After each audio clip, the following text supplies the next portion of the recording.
রাঢ় বাংলা সংস্কৃতির একটি অন্যতম অঙ্গ এই টুসু পরব বা টুসু পুজো, যা পৌষ মাসের শেষ 4 দিন ধরে পালন করা হয়।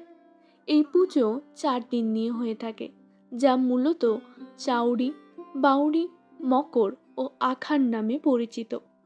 এখন আমি যেটাকে রং করছি সেটাকে বলে টুসু খোলা, যা আজ অর্থাৎ বাউরির দিন ফুল দিয়ে সাজিয়ে পুজো করা হয় এবং কাল অর্থাৎ মকর সংক্রান্তির দিন সকাল সকাল স্নান করে নদী বা পুকুরে বিসর্জন দেওয়া হয়।